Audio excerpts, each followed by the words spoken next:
Olá, sejam bem-vindos a mais um AMBRcast e hoje com um tema muito especial, inteligência artificial na medicina. E nós temos dois ótimos convidados para fazer um grande debate. Quem está aqui com a gente? Doutora Lícia Mota, médica reumatologista, doutora em Ciências Médicas pela Faculdade de Medicina de Brasília e professora do Programa de Pós-Graduação em Ciências Médicas e Programa de Patologia Molecular da Faculdade de Medicina da Universidade de Brasília. E atualmente também ela é diretora científica da Sociedade Brasileira de Reumatologia. Dr. Nasser Sarkis, cardiologista, residência em cardiologia pela Beneficência Portuguesa, especialista em cardiologia pela Sociedade Brasileira de Cardiologia, doutor em medicina pela Universidade de Brasília, fellow do American College of Cardiology e fellow da European Society of Cardiology. Dois grandes debatedores e a gente vai ter um debate maravilhoso. Sejam muito bem-vindos. Esse é um tema contemporâneo, um tema que tem provocado bastante polêmica e a gente está aqui para fazer esse debate, né? Então, a primeira pergunta que eu gostaria de saber de vocês é: vocês acham que a inteligência artificial na medicina é irreversível? Esse é um processo que não se volta atrás? Boa noite, Alicia. Boa noite a todos. Então, gostaria, antes de mais nada, de agradecer muitíssimo o convite e dizer que esse tema é um tema muito pertinente e muito bem escolhido. Eu estou muito feliz de estar aqui ao lado do Dr. Nasser para discutir esse assunto. Bem, eu não tenho dúvida, este é realmente um passo irreversível que nós já demos. Então, agora a gente criou uma ferramenta que já está conosco e nós não vamos voltar atrás. A gente vai caminhar de agora em diante com essa nova ferramenta, que é um aliado. Mas, como toda ferramenta, tem pontos positivos e pontos negativos. Qualquer ferramenta pode ser usada para o bem e para o mal. Então, é irreversível, está conosco, está engatinhando, vai crescer exponencialmente nos próximos anos.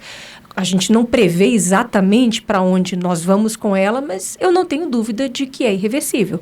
O que nós temos agora que fazer é aprender a utilizá-la da melhor forma possível para encontrar o melhor caminho para a nossa prática e para os nossos pacientes. Muito bom. Doutor Nasser, o que é que você acha? Também acho que é irreversível. Eu acho que os próximos anos vai ter assim, um boom exponencial no crescimento de ferramentas, instrumentos, aplicativos diversos, nas mais diferentes áreas da medicina e sem volta. Obviamente que nós temos que trabalhar e selecionar muito bem tudo isso. Então, a preocupação maior é o referenciar desses softwares, desses aplicativos, vamos chamar assim, porque nós vamos ter ferramentas das mais diferentes espécies. E as certificações, eu acho que isso é fundamental das entidades médicas, tanto associações médicas, associações de especialidades, FDA, Anvisa e etc.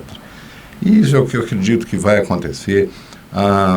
O segmento médico é muito atuante, muito preocupado e vigilante com esses aspectos. Porém, um segmento muito rentável, né? Deve aparecer muita novidade, né? E essa eu acho que é a maior preocupação, Paulo. Por quê?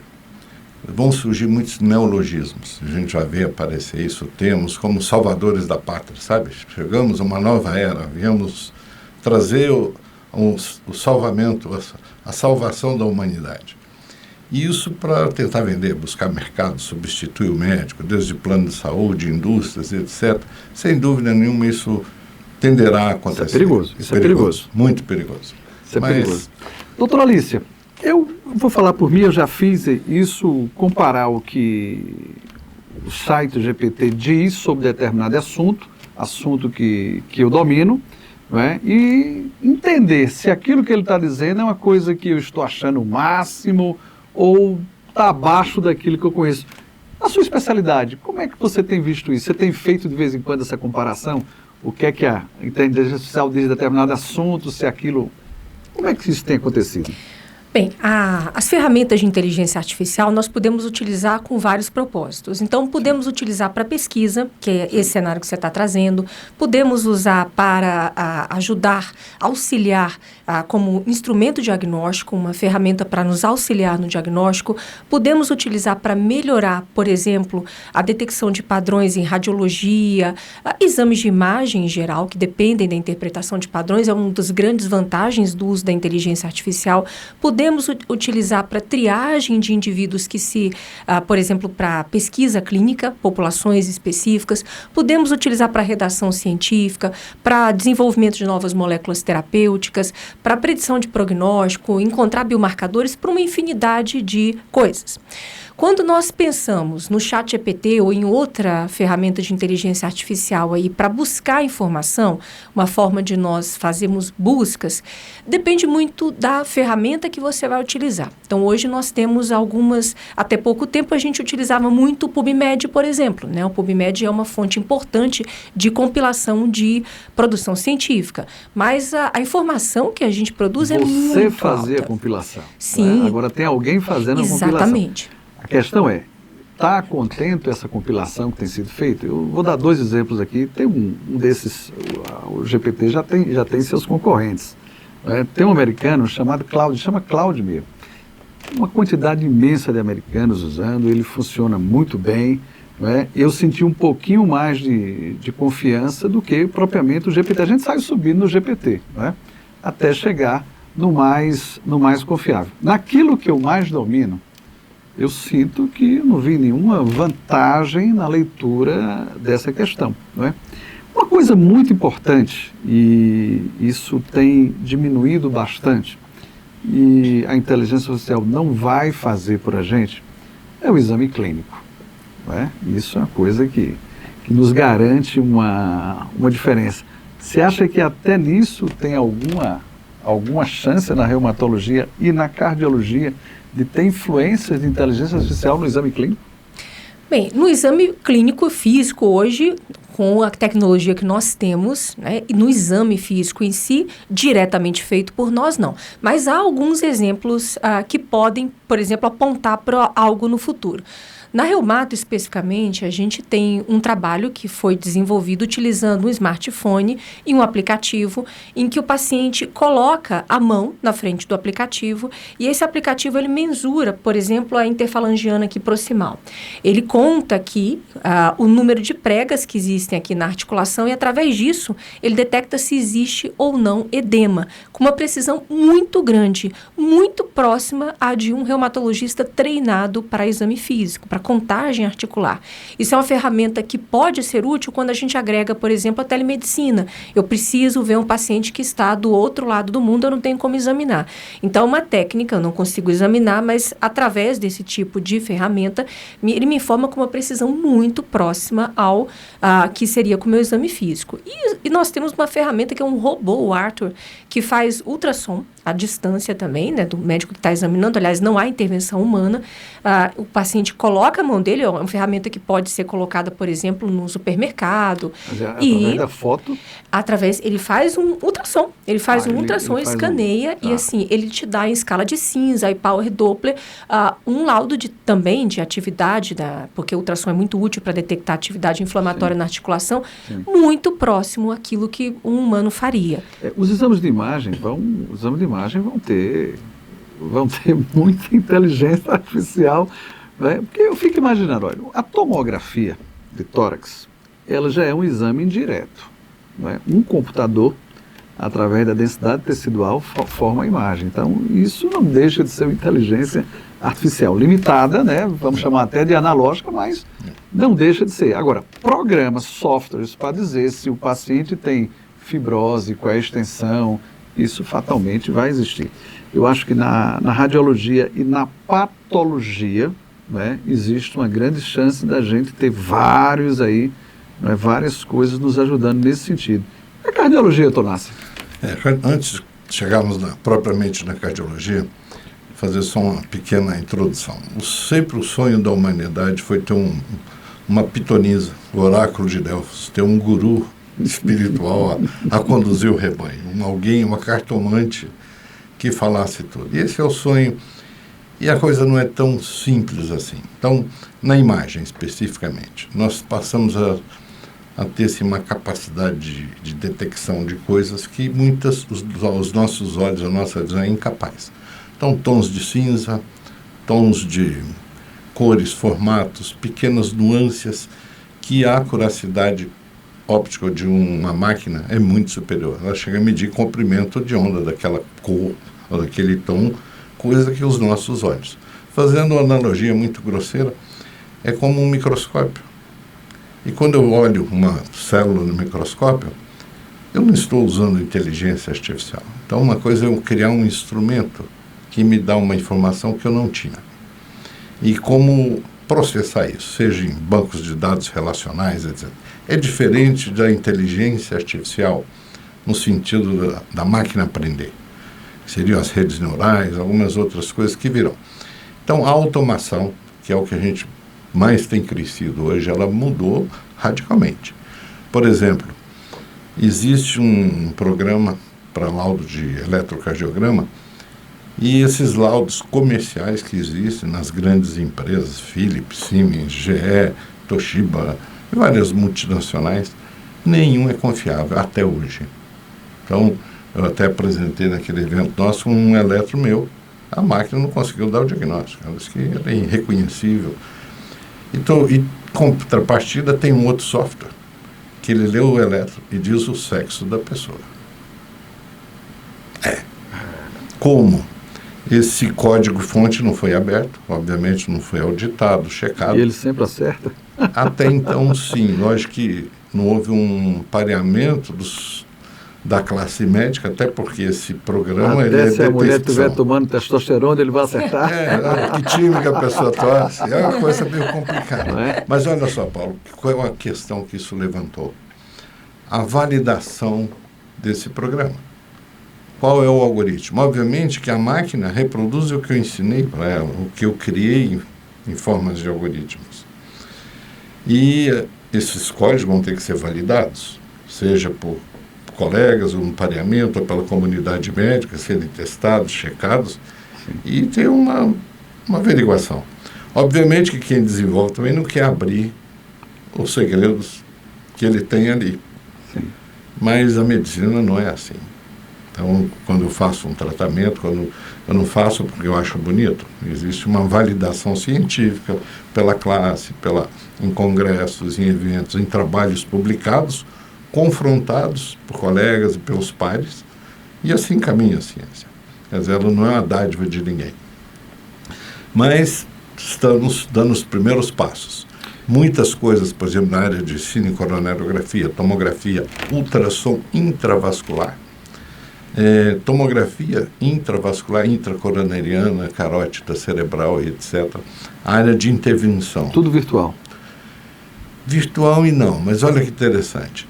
Esse chamado virtual, há muitos anos atrás, a NASA bancou um projeto de um grupo do MIT para fazer uma luva que eles chamaram de Data Glove. O que seria isso? Na ida a Marte, que vai levar 2, 3 anos, para ir 2, 3 anos para volta. Se o indivíduo desse faz um apendicite no meio do caminho. Situação difícil. Um astronauta põe uma luva e daqui da Terra, outro, um médico também coloca as luvas e ele comanda as luvas do indivíduo. Eu brinco, diz que ele vira um pai de santo à distância. Ele incorpora o médico lá, literalmente. Quase um espiritismo aí. Com sensibilidade tátil. E aprimorou bem. E isso ficou uma coisa assim, experimental. Alguns anos depois, isso foi caindo por questões de verbas, política interna, a NASA desativou, deixou isso num canto, lá no fundo do baú. O exército americano, e hoje a guerra mudou muito, não é tão presencial. Imagina uma tropa de elite que está no campo avançado, sei lá, engenheiros, exploradores, que entram para buscar alguma coisa. E o indivíduo é ferido, ele abre um laptop, um tablet, põe as luvas, um porta-aviões, um helicóptero, uma base a 1.000 quilômetros, um médico de lá comanda todo o procedimento à distância. E foi o primeiro passo nessa Talvez até interação a virtual. robótica possa entrar nessa questão. Interessante, né? E isso aí, na verdade, é uma robótica. Sim. Porque quando eu faço a Nossa, robótica... que não fosse nem a luva humana, né? A robótica, o robô fazendo, né? Fazendo o papel lá do né? Cirurgião operando da Mas, NASA. olha, Né? o leigo, por exemplo, quando a gente fala em cirurgia com robótica, ele acha que o robô, É um robô foi que lá tá operando. operando, E não é assim. Como é só um instrumento para o médico. Claro. E se cria um neologismo, um ar de modernidade para isso, como se a figura do médico tivesse sido colocada no segundo plano. Não. Aquilo só dá uma maior estabilidade na mão, um conforto maior para quem faz, mas o procedimento é médico. Então, é absolutamente, Sim, aliás, extremamente específico, né? Bem especializado. Então nós temos que tomar muito cuidado hoje, Lídia, principalmente com o meio língua, com a mídia, a forma como isso é veiculado. Um paciente há pouco tempo falou assim, brincando, doutor, agora vocês não vão precisar mais estudar. É o contrário. Agora que você precisa Lógico. ter muito mais estudo para ter discernimento, Lógico. né, daquilo que é verdadeiro e não é. Doutora Alicia, a senhora já encontra algum problema ético com a inteligência artificial? Vamos dizer que há uma série de questões, né? Do ponto de vista ético, do ponto de vista de regulamentação, que foi o que já foi discutido aqui. Existem dois problemas importantes com a inteligência artificial neste momento que tendem a ser resolvidos e outros tendem a ser criados, né? Um deles é o fenômeno alucinatório, o fenômeno da alucinação, que é bem presente a depender da ferramenta que você está utilizando. Sim. Você citou, por exemplo, o ChatGPT, que é uma, né, das nossas ferramentas de inteligência artificial, há N outras. O chat, inclusive, não é a melhor para o propósito, por exemplo, de busca médica. A gente tem uma série de outras opções, hoje o Consensus, o Sci-Fi, existem várias outras opções, mas todas elas têm ainda tem um processo que se chama alucinação. O que é alucinação? Se você pergunta algo para a inteligência artificial e ela não sabe a resposta, muitas vezes, ao invés de dizer simplesmente eu não sei, ela vai criar uma resposta. E essa resposta, muitas vezes, é um mix, é uma mistura de informações reais, verdadeiras, com informações fabricadas fictícias. E isso é alucinação. Acontece muito em biografia. Então, se eu pergunto, por exemplo, quem é o Dr. Nassi, e ela tem algumas informações sobre ele e outras não, o que ela faz? Ela faz uma mistura. Ela usa algumas informações verdadeiras e outras ela simplesmente cria. Ela não fica sem responder. Ou porque ela não tinha a informação no banco dela, ou porque ela não tinha compreensão do contexto. E isso acontece em biografia cada vez menos, mas também acontece, por exemplo, com informação médica, e especialmente com referência bibliográfica. Então, ela é capaz de te dar uma informação e trazer uma referência que não é verdadeira ou fora do contexto para endossar aquilo. Por isso, essa informação de que a gente precisa ter ainda mais senso crítico é importante. Sim. E a outra é o fenômeno do engano, que é algo também extremamente importante, porque nós ensinamos a inteligência artificial. A inteligência artificial é humana, é nossa também, né? Foi criada por nós. E nós alimentamos para ser empática e também para enganar. Ela depende da nossa alimentação. Ela depende, e ela aprendeu. Há várias demonstrações de que há a possibilidade da inteligência artificial enganar você. E não é algo que ela tenha, o programador determinou que ela fizesse. Como ela é generativa, né? Ela aprende a enganar também. Então, a gente tem que ter muito cuidado porque ela é capaz de bajular, de adular. Isso no fenômeno de alucinação é comum. Se você perguntou algo lá para a ferramenta, para o chat, ele te deu uma resposta. Isso já aconteceu comigo. Eu perguntei da minha biografia e me deu uma resposta que era um pouco verdadeira, um pouco falso. Disse que eu era matemática, formada pelo UNB, que eu era presidente da Sociedade de Matemática. E aí eu falei, a informação não está correta, gere novamente. Aí ele me deu uma resposta ainda incorreta, mas adulando cada vez mais. É uma grande cientista da matemática. Então, ele tem a tendência ao fenômeno de adulação, bajulação, engano, e a gente tem que tomar muito cuidado. Você pesquisou se você tinha anônimo?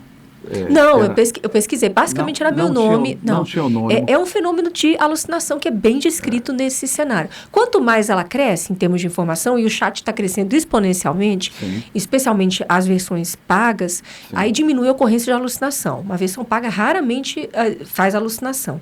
Mas isso é muito importante. E há uma questão ética importante em autoria de texto, inclusive texto médico. Então, você gera um texto, você pode, com o prompt correto, pedir um artigo. Ele pode desenvolver um artigo inteiro inteiro. Hoje, a inteligência artificial não pode ser autora do artigo porque ela é inimputável. Você não pode imputar, porque ela não responde legalmente.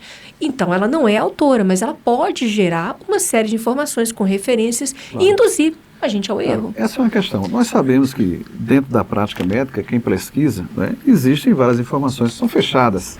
São informações pagas. Né? As grandes revistas médicas, você precisa pagar para ter acesso. Né? A inteligência artificial tem acesso àquilo que é pago?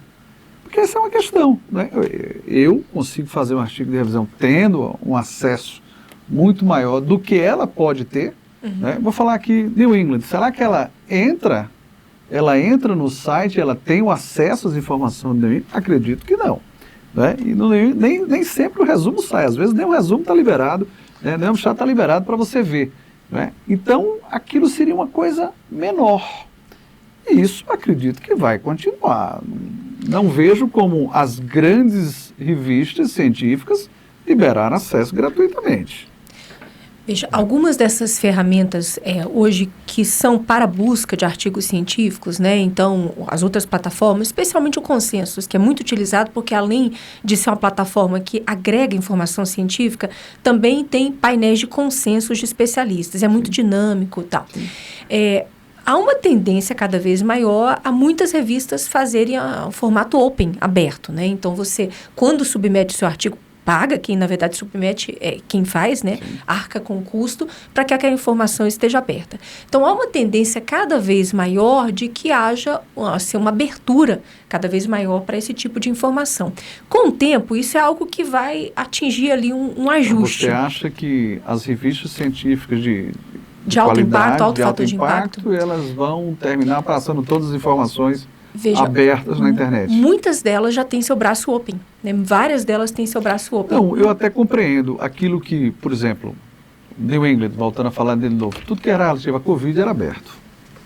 Todas as pesquisas de Covid foram abertas, era uma necessidade, era uma pandemia que você estava vendo, mas as outras coisas não.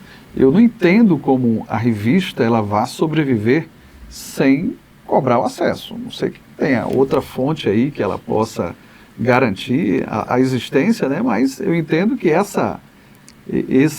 é uma coisa que nos favoreceu muito. Não é? Quando eu era residente, você não tinha acesso à revista. Quem tinha acesso à revista eram os preceptores, né? O residente não tinha acesso à revista. Mas a revista ela podia vir na vida, morava 6 meses. Mas, Paulo, não existe almoço de graça. Isso que a Alice colocou é importante. Muitas dessas revistas estão fazendo o seguinte: o acervo antigo, de alguns anos, aí muda conforme a revista, 5, 6, 10 anos, eles liberam. As revistas mais recentes, de alguns anos, não são liberadas. E alguém tem que pagar essa conta. Isso é uma coisa complexa. E outros sites de busca, que isso também é outro fenômeno complicadíssimo. Por exemplo, todas as especialidades médicas, vamos pegar a CARD como exemplo, já tem pelo menos 15, 20 revistas, no mínimo, de impacto. Fora as da medicina interna, Lancet, JAMA, New England, British Medical, e por aí vai.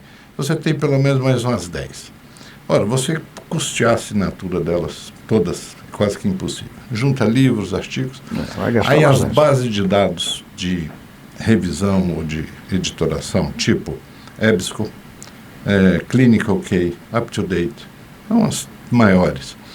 Elas têm um conselho editorial, que ganha, obviamente, grande, volumoso, e eles publicam uma revisão, o estado da arte, nos maiores temas, praticamente em todos. Há um conselho assim, editorial violento, dedicam livros, a maior parte desses livros hoje já são atualizados quase que mensalmente. Por exemplo, o Clinical K, o EBSCO, ela tem mais de 250 livros, textos, na íntegra, disponível. Lógico que isso custa, ela paga para as editoras o royalty sobre isso. E tem as principais revistas médicas disponíveis em full text. Obviamente que alguns desses sites têm assinaturas mais caras, mais baratas, em função desse número de revistas disponíveis. Por quê? Porque todas cobram, e cobram muito. Até alguns anos atrás, nós tínhamos aqui no CNPq. Depois entrou, não pagaram, renovaram, que eram caríssimas. Ficaram só as revistas mais simples ou de menor impacto. Mas há uma tendência. Existem uns robôs, spiders, vários termos que foram criados ao longo dos anos de ferramentas de busca. Então, por exemplo, você chega em casa, você quer saber o que saiu novo de DPOC, sobre fibrose cística, sei lá, tumor ou céu de pulmão. E aí você recebe diariamente os principais artigos publicados no dia, com um resumo, um abstract. E a partir daí, isso inclusive eu tenho e já há bastante tempo. Já há bastante tempo, isso vem há anos. Até palavras-chave também, você pode colocar. Eu coloco lá, tromboembolismo. O que aparecer nas revistas que estão previstas, ele vai selecionar. Vocês não pegaram tanto como a mim, que sou um dinossauro já aqui nesse termo, mas, por exemplo, a primeira veiculação disso era um CD, a cada 2 meses era publicado. Tinha uma empresa chamada Silverplate, na época, e a EBSCO já fazia, e nós trazíamos aquilo quase que de contrabando, era proibido. Você tinha que ir na Secretaria Especial de Informática. Vocês provavelmente eram bebês nessa época, e era uma complicação, porque isso era considerado software, não era considerado uma informação. Na verdade, você veiculava um texto num disco, só isso, e vinha um abstract daquilo. Lógico, com o advento da internet, com a web, a www, o World Wide Web, deu outro mundo, né? A minha impressão sobre isso é o seguinte. Primeiro, as revistas nunca vão deixar de ser um negócio valiosíssimo, extremamente lucrativo, né? Sim. Porque tanto quem submete paga, como quem também a utiliza paga, de uma forma ou de outra. O que vai acontecer é que você vai ter cada vez mais, se você quer uma informação específica, por exemplo, o ChatGPT é muito geral, é para tudo que você for perguntar. Mas se você quiser uma informação específica médica, vai haver outras ferramentas. E ali, quanto mais aquela ferramenta for munida, for alimentada por revistas, por exemplo, de alto fator de impacto, mais cara ela vai ser para o usuário que vai. E aí as revistas vão se vincular a ela e vão disponibilizar ali. Quando você perguntar para aquela ferramenta, utilizar uma específica, você sabe que ela tem acesso a um banco de dados mais amplo. Com certeza. Fatalmente, nós vamos ter inteligências artificiais em cada setor. Assim, como já existe hoje. O arquiteto vai ter o seu, a medicina vai ter a sua. E na medicina vamos ter fulano, isso aqui é melhor, isso aqui é melhor. Exatamente. Na reumatologia, isso aqui é melhor. Mas olha, o pessoal da cirurgia, isso aqui é melhor. Quanto mais específico, melhor vai ser a performance, não tem dúvida. Quanto mais geral, aí a performance vai cair. Então, quanto mais específico, melhor. É importante lembrar o conceito de prompt. Seria a forma de perguntar para a máquina. Até isso é fundamental, porque a máquina, por mais que ela seja uma inteligência artificial, ela não fala a mesma língua que o usuário. Você tem que aprender as formas, os termos, os tópicos e como perguntar cada item desse. E dentro do linguajar médico, por exemplo, você tem sinônimos e variações assim as mais diversas. Sei lá, você quer falar alguma coisa de doença de Chagas. Você pode colocar doença de Chagas e pode colocar lá tripanossomíase, que vai ter resultados muito diferentes. Sim. Então, a forma de como conversar com a máquina, como pedir, por exemplo, sei lá, um levantamento, alguma coisa, como a Alice deu o exemplo, faz, quem sou eu? Sim. Ela, às vezes, tem essa forma de colocar a pergunta. E como esmiuçar e subcategorizar essa pesquisa é muito importante. Que são chamados prompts. Fatalmente, nós vamos ter todos os viés capitais, como tudo tem. Não é? Imagine se a indústria farmacêutica não vai entrar na seara da inteligência artificial. Com certeza. Não é? Puxando, eu vou dar um exemplo a vocês. Eu fiz uma pesquisa e fiz uma pergunta simples ao GPT. Não é? Uma pergunta até para a gente poder identificar. A pergunta ao GPT é: quem foi Jesus Cristo? Pergunta simples, não tem grandes problemas. E o que é que ele coloca? Jesus Cristo foi um profeta judeu que viveu na Palestina do século I e é considerado uma figura central do cristianismo. Bem, para os cristãos ele não foi profeta. Ele foi profeta para os islâmicos. Né? Para os cristãos, às vezes, é Deus. Né? Então, olha como é que a coisa tende para a gente ter uma ideia do que é que pode se ter de polêmica, de informações subliminares ou de informações equivocadas. Porque a gente precisa entender que a inteligência artificial, o limite é nosso, né? Depende da nossa inteligência. É quem informou isso para a máquina. Quem informou. Exatamente, a forma como ela foi alimentada e a base de dados de onde ela tirou a informação. Sim. Mas isso que o Dr. Nasser trouxe do prompt é extremamente importante. Eu acho que o grande aprendizado nosso, e sobretudo das gerações que vêm agora, porque as próximas gerações de médicos vão utilizar como uma ferramenta o tempo todo ali, é justamente desenvolver essa habilidade de como solicitar informação. Então vocês acham, eu tenho visto isso, eu tenho visto que as escolas de medicina, né, e a quantidade de escola é muito grande e tal, principalmente as escolas privadas têm pouco contato com o paciente, e precisa ter alternativas. Então, eu invisto mais nisso aqui, invisto mais em tecnologia ali e tal.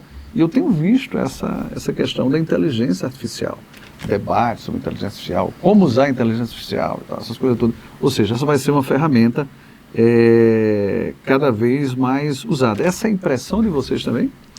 Não tem jeito de não ser utilizado. Eu acho que a maior parte de nós já utiliza de uma forma ou de outra no seu dia a dia.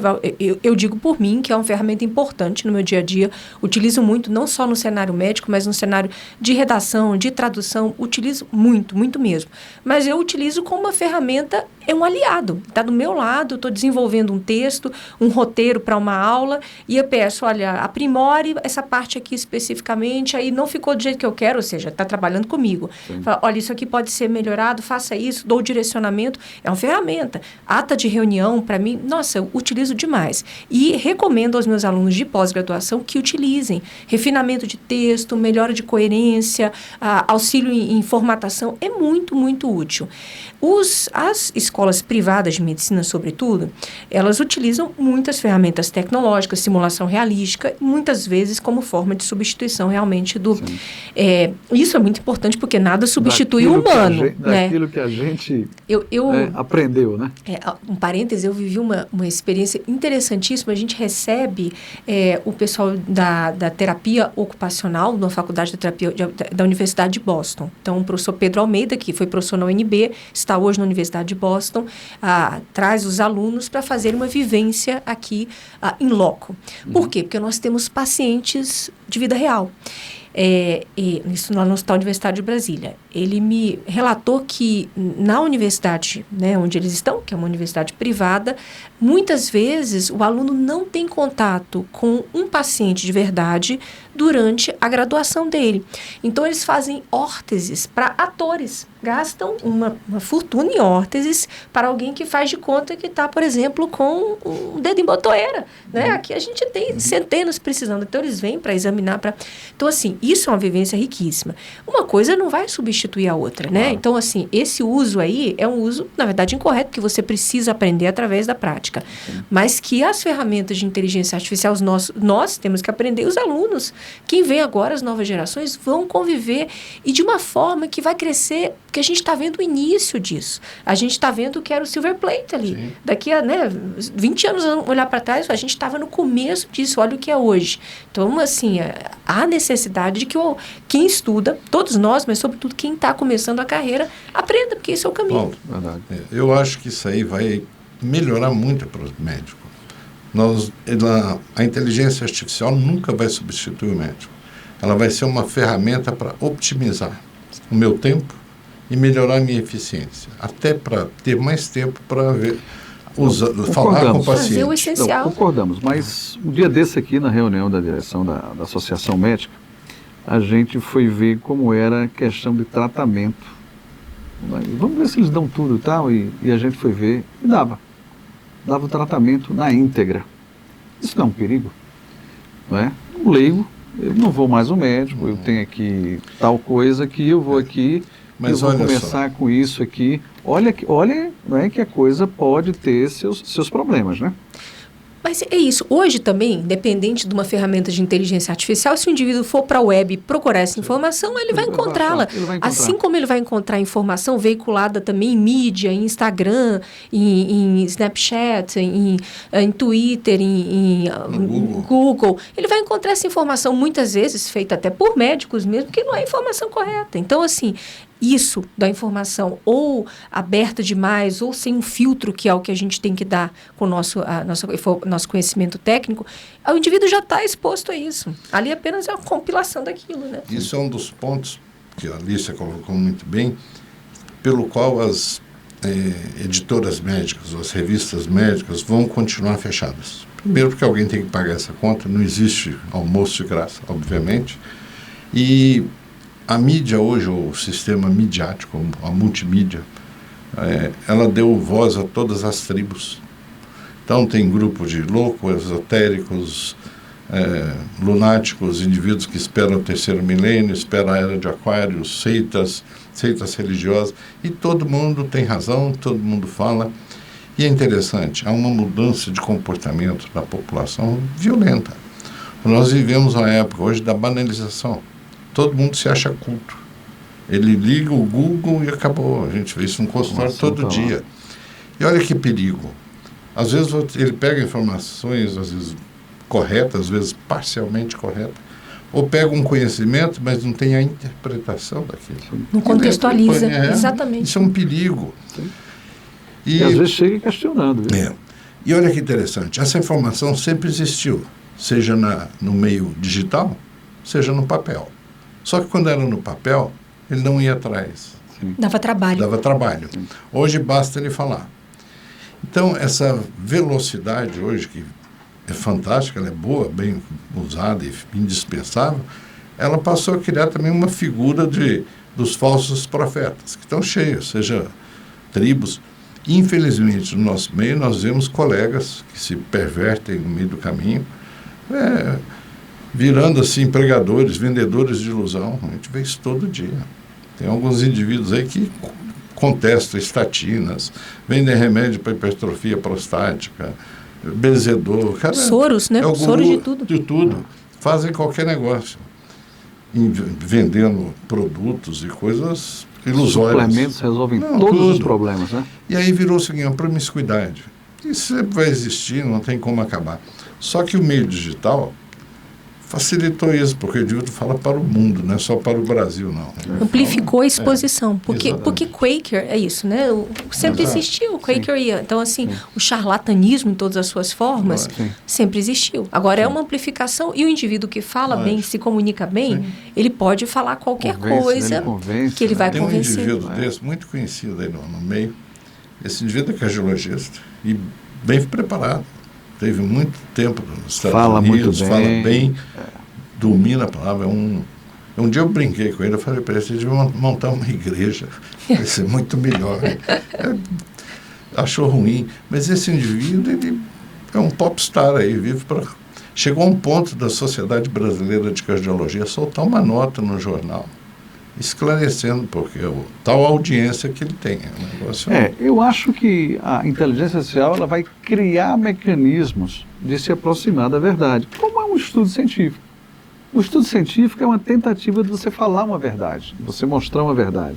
A inteligência vai criar ferramentas, não é? Porque o colega pode publicar alguma coisa, não é? Aí e não convincente, né? E nós temos tolerância, a medicina tem tolerância, né? A gente sabe que há muito tempo atrás o CFM deu um tempo para que as questões alternativas mostrassem sua eficácia, isso não aconteceu e a tolerância continua, não é? Isso aí é um viés complicadíssimo, inclusive o British Medical Journal soltou um editorial tempo atrás questionando exatamente isso. É um negócio complicado. É que algumas viram até especialidades, entre aspas. Sim. Estão aí. Eu não acho que a inteligência artificial ela vai mudar necessariamente esse cenário que a gente vive do ponto de vista ético e cultural.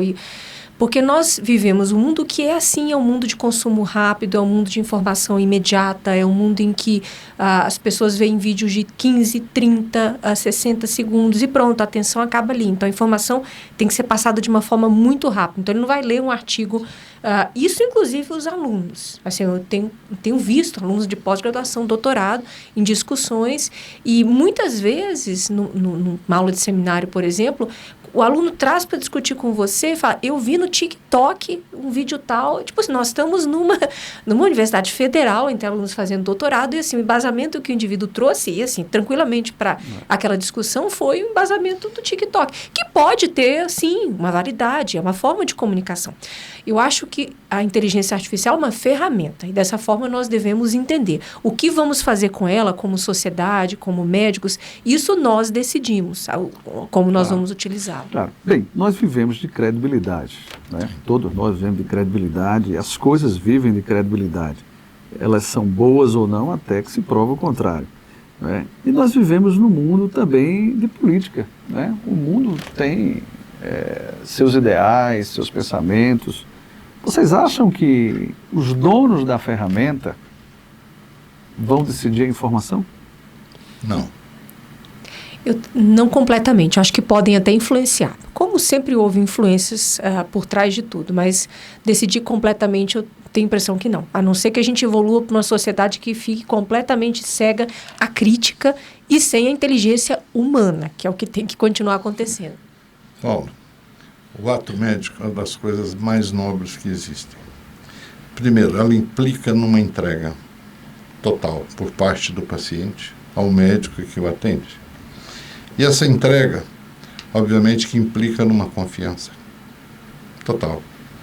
Se eu digo, eu vou te operar, você se entrega a mim em todos os sentidos. Quando eu clinico, quando eu atendo, isso também implica numa reciprocidade, de responsabilidade minha para com você. Isso é fundamental, acho que é a coisa mais nobre, mais sagrada que tem. E talvez seja a profissão onde isso é mais assim, impactante e mais importante. No nosso meio, especificamente, aqui nós estamos assistindo uma crise comportamental tremenda, que eu não sei onde vai dar isso. Fico assim. E não tem nada a ver com político, nada disso. É uma mudança de paradigmas. Do meio médico. Não só do meio médico, de gerações. A sociedade. Essa cultura descartável, esse imediatismo. Eu tenho 44 anos de medicina. Sempre estudei, estou no mesmo ritmo nesse caminho, nunca acabou essa chama, sabe, essa paixão. Espero nunca acabar. Eu não concebo, eu não entendo como que essas pessoas leem com essa rapidez. Acaba a erudição, acaba um pouco da solidez do saber, sabe? Será que não ficam inseguros ou não sentem uma falta de bagagem? Uma mudança muito severa. E a gente assiste coisas absurdas, desde a criação de subespecialidades, neologismos dentro da área, que acabam funcionando, às vezes, muito mais como reserva de mercado do que especialidades reais. Verdade. Vou te dar um exemplo muito prático. Eu era aluno de medicina. Não existia ecografia. Então, nós operávamos uma CIV, uma CIA, um PCA, numa criancinha, com estetoscópio, um eletro comum e um raio-x simples de tórax. Acabou. E você não errava. E não podia errar. O ouvido tinha que ser de maestro. E olha que interessante. Naquela época tinha fonocardiograma. Nada mais é que um amplificador de estetoscópio. Que hoje... Vários estetos. Eu cansei de entrar numa ambulância para ir ver um fono, para tirar dúvida, às vezes, de uma ausculta. Vi vetocardiograma, vocês conhecem só de nome. Passei 3 meses estudando vetocardiograma, virou sucata tecnológica. Acabou. Então, eu estou dando isso como exemplo para mostrar o seguinte: isso tudo desaparece, isso vem, são ciclos. E o médico, antes de mais nada, ele tem que ser um homem de ciências. Isso é fundamental. Se o indivíduo não tiver esse prazer no saber, tiver um interesse, uma curiosidade inata, acabou. É melhor ir vender banana, que é melhor, ele vai ganhar mais. É uma situação complicada, que aí entra a grande pergunta, o papel das universidades e das associações médicas, e essa massificação ela é boa, até que ponto que a vocação está comprometida. Temos jovens maravilhosos, dedicados, interessados, mas na média houve uma mudança assim, comportamental importante. Cíclica, tudo na história é cíclico. A coisa mais difícil é fazer previsão. A Alice talvez tenha uma análise crítica melhor do que a minha, por estar convivendo mais com alunos e assim, assistindo esse desfile. Imagina, nota, em 5, 6 anos de mudança etária, uma mudança total de comportamentos. Sim.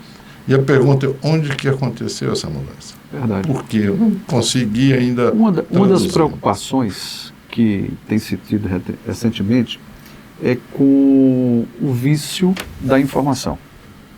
Não é?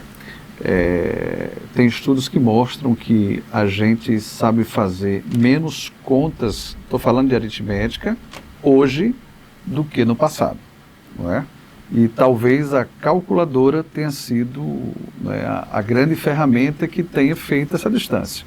Eu tenho uma coisa muito fácil aqui de fazer, eu vou lá e exercito. Isso na minha vida prática funciona, não é?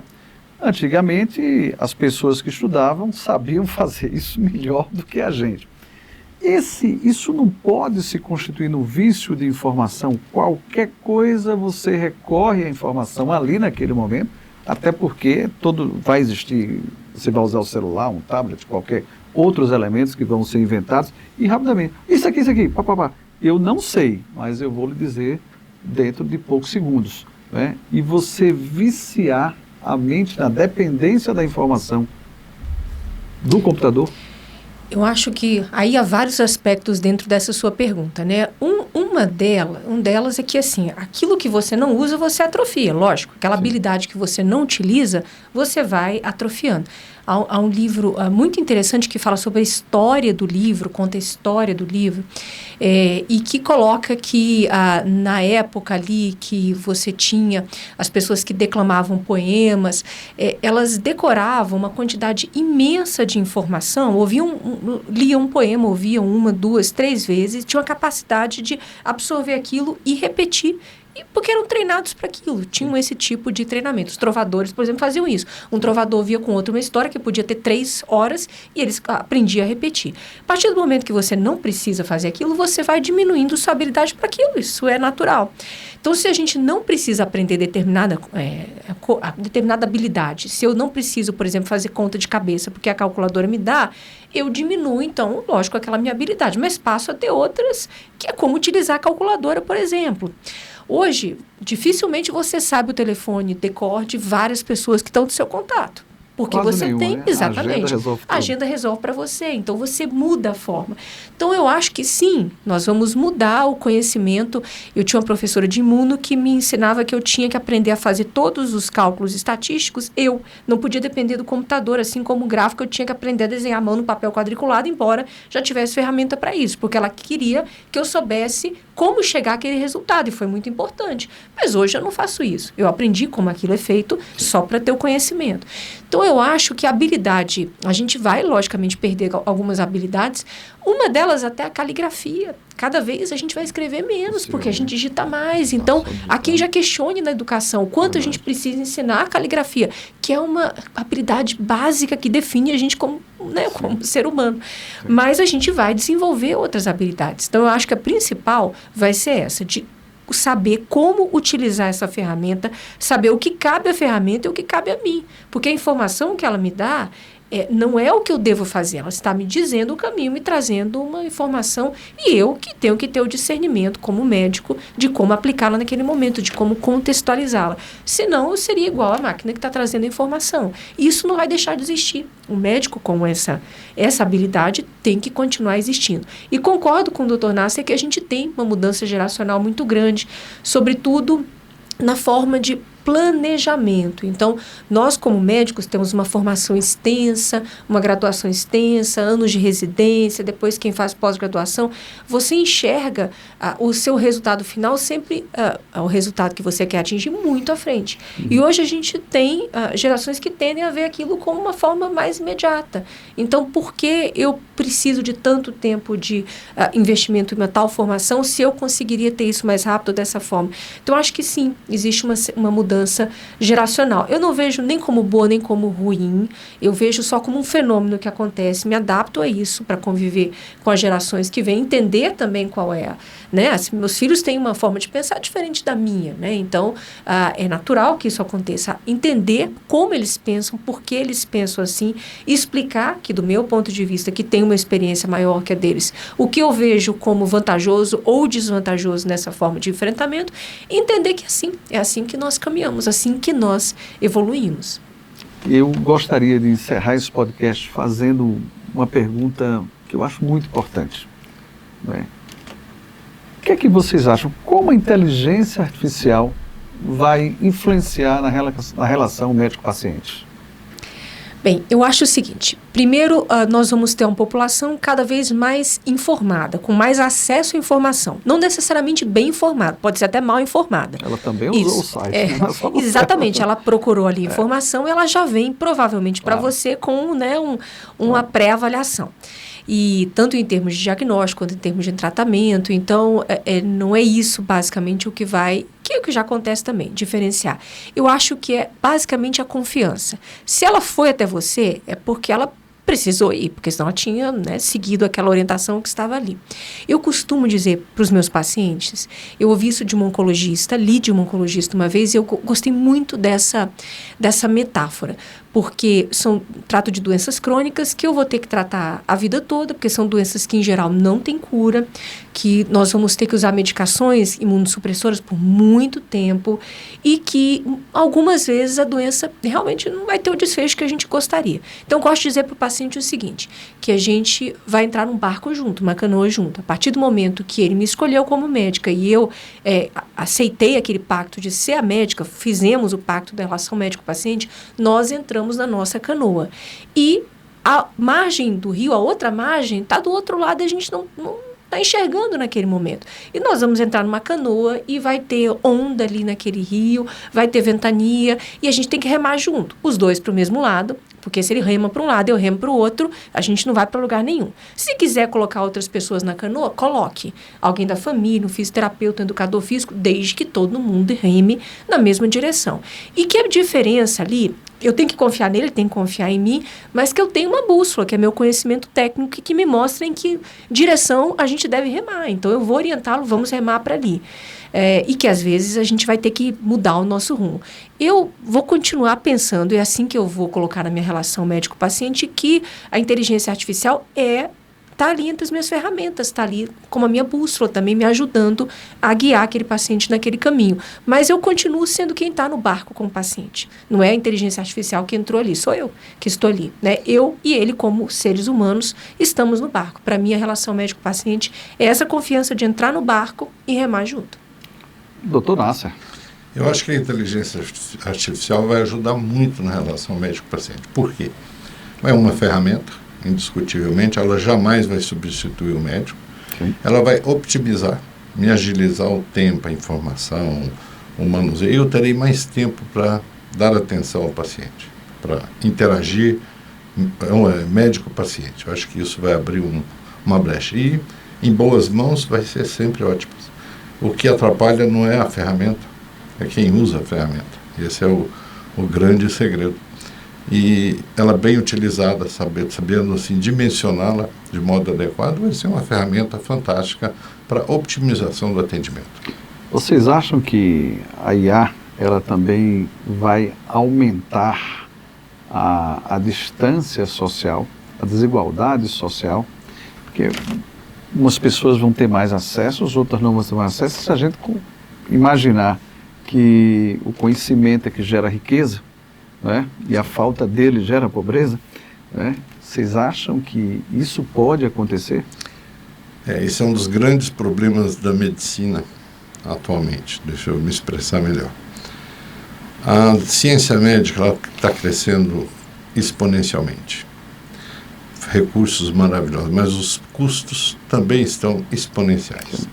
A gente vê, por exemplo, o custo hoje de uma medicação para chegar da pesquisa básica até o lançamento é em torno de 8 a 10 bilhões de dólares.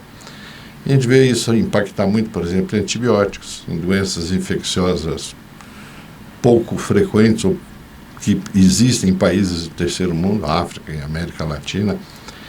Então, isso tudo limita o mercado, obviamente, porque tem um custo atrelado a essa pesquisa. A inflação médica de procedimentos, medicamentos, etc., média anual, chega aí a 14%, a 20% em dólar. Então, a gente vê nos imunobiológicos, próteses, vórtices, marca-passos, válvulas cardíacas. Quer dizer, recursos fantásticos, que estão aumentando exponencialmente. Tecnologia é caro, né? É caro, os procedimentos são caros.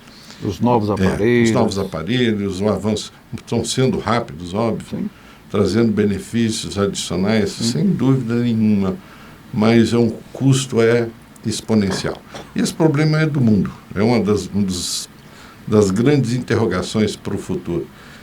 E é difícil fazer uma previsão, mas a previsão é de custos sempre crescentes e benefícios também crescentes, obviamente. Eu digo que são os buracos negros, né, que nós vamos enfrentar. A gente está numa viagem tecnológica fantástica em termos de evolução. Especificamente na minha área, na reumatologia, nós passamos do muito pouco há 50 anos para o muito hoje, um crescimento exponencial, doenças que nós nem imaginávamos controlar, controlamos, temos a possibilidade de cura, falamos em prevenção, mas é um custo muito alto. Então, nós temos aí, chegando para nós em várias frentes, a tecnologia dos quiméricos, o CAR-T e dos bioespecíficos, que são muito caros. Nós falamos em milhões para tratar um paciente, né? A vida humana não tem preço, mas quando a gente pensa isso em termos de sociedade, a gente tem um impacto gigantesco. Quem é que vai ter acesso a estes tratamentos? Ferramentas de diagnóstico, mas sobretudo de tratamento. É claro que nós vivemos em um mundo, sempre vivemos em um mundo desigual, e nós vamos continuar tendo desigualdades que talvez sejam acentuadas pelo custo aí dessas terapias avançadas. Hoje, nós temos, por exemplo, recomendações de tratamento de lúpus, que semana passada no Colégio Americano foram publicadas, que não são implementáveis hoje na nossa realidade, embora nós tenhamos um sistema único de saúde robusto que incorporou tecnologias diversas para artrite reumatoide, não temos como incorporar o que foi proposto pelos americanos para todo paciente com lúpus, porque o imunobiológico proposto para todos, terapia tríplice, nosso sistema único, nem nosso sistema único, nem nosso sistema privado tem como bancar. Então, sim, eu acho que a gente vai viver em um mundo desigual, não por causa da inteligência artificial, mas por causa da questão de custos. E esse aí é um problema que vai ficar para um outro podcast. É verdade. Gente, eu agradeço demais. Maravilhoso podcast. Tenho certeza que todos vocês vão gostar. O assunto é muito enriquecedor e a gente tem muita coisa de futuro pela frente, né? Na realidade, a gente tem muitas incertezas, né, do que é que vai acontecer. A certeza é que vai acontecer. É que está acontecendo. Né? É que está acontecendo, né? Mas como vai acontecer, isso o tempo vai nos dizer. Acho, como vocês colocaram, que o processo é um processo irreversível, né? Nós vamos ter questões éticas envolvidas, leis envolvidas, uma série de interferência do Estado, por isso ou por aquilo. Isso é o normal dentro da sociedade, da organização da sociedade. Eu só tenho medo, né, que a gente aumente muito mais ainda a ansiedade que o mundo vive. O mundo ansioso, ele fique mais ansioso, até pela informação. Eu tenho tão fácil a informação, né, que eu consigo buscá-la tão facilmente que eu vou lá buscar a qualquer hora, a todo momento. É tanta informação que eu não sei como lidar com ela. Perfeito. Mas vai acontecer um fenômeno, só estender um pouquinho mais o tempo, que o profissional top, vamos chamar assim, ele vai ter que dedicar no mínimo meio período do dia só para leitura e para formação. Ele vai ser um consultor, basicamente isso. E a automação, a informática e várias outras tecnologias vão acelerar essa execução, vamos chamar assim. E ele vai ser um consultor, na verdade, um especialista em conhecimento. Uma figura meio nova, um novo ser, vamos dizer, de um outro patamar. Isso, indiscutivelmente, o próprio mercado vai passar a selecionar dessa maneira. Seja por competição, seleção natural das por necessidade, porque alguém vai ter que fazer essa. Sim. Né? Você pega a área de oncologia, a área ligada à aterosclerose, metabolismo, a parte de doenças reumáticas, essas 3, 4 áreas, o crescimento é exponencial. Sim. É um crescimento assim absurdo. Sim. Absurdo. Sim. Bem, o nosso muito obrigado doutor Nasser, muito obrigado à doutora Alicia, e para vocês que gostaram, não esqueçam de se inscrever no nosso canal e dar o like, isso nos ajuda, tá? E vem muito mais coisa por aí, nós estamos nascendo com esse podcast e ele vai sempre trazer assuntos muito interessantes para a gente. Muito obrigado a vocês. Obrigado. Obrigada, Um muito abraço a obrigada, todos. um abraço a todos.